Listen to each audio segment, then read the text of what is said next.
Okay, welcome to Thursday, and I hope it's a great one for you. Come on in, share a moment in my little world with me.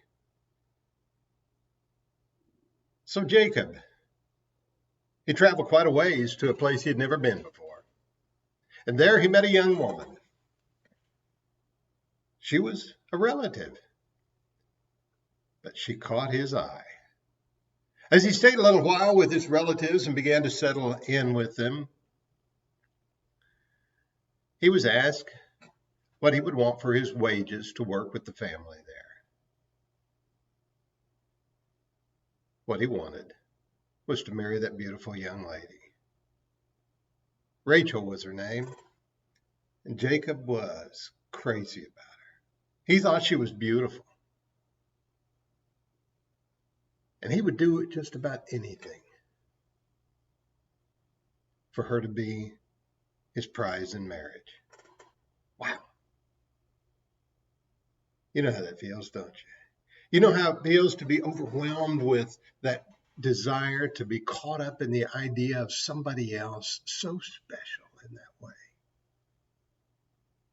There's probably nothing more driving than kind of that unrequited, unfulfilled yet love and the pointed direction of finding it in the future. And it was so much within Jacob that when the agreement was made that he would labor for Laban, who would be his father-in-law, for 7 years, it simply says that Jacob served 7 years for Rachel, and they seemed but only a few days to him because of the love that he had for her. 7 years, hard to imagine, isn't it? And yet there he gave himself to that, and it seemed like it was just a short while. Maybe we call that first love.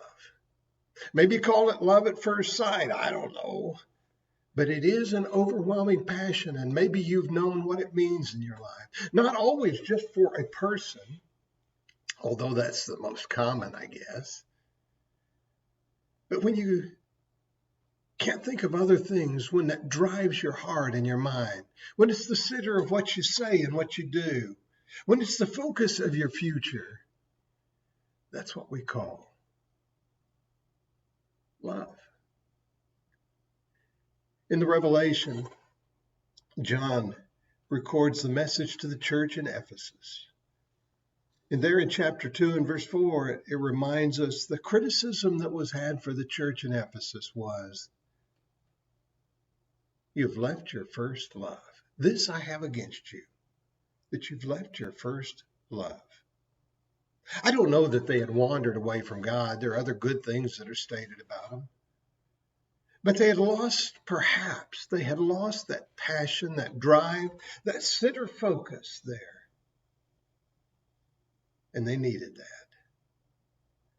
I think maybe you and I know exactly what that means. We know what it means to go into something and be so excited about it, only to see over time it fades a little bit in its sense of drive and excitement that we have in life. And maybe it's because we're just not focusing. Maybe we're just not seeing it clearly. It seems that for 7 years, Jacob kept it right before his eyes, and it made the time go quickly and easily.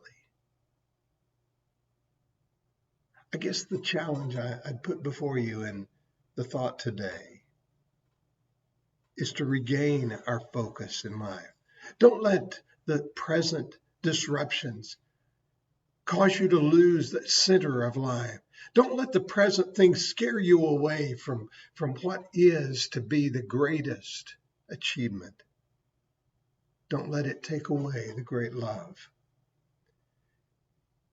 You know, when Jesus said, "A new commandment I give you," he talked about loving one another and using himself as an example.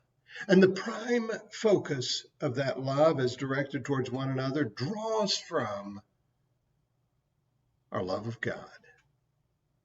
The first and great commandment, love God.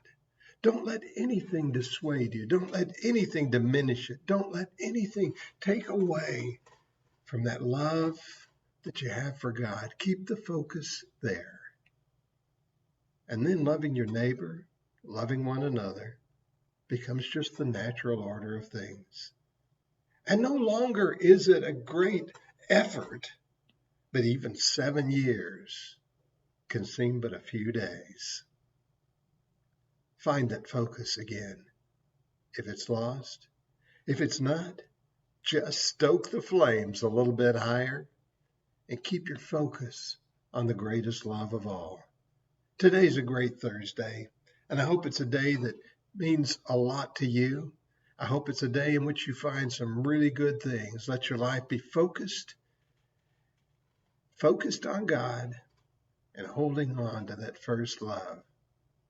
You won't regret it, and your life will be blessed. Hey, I hope you have a great Thursday, and we'll look forward to things in the very near future. Glad you're with me today, and have a great one. We'll see you down the road.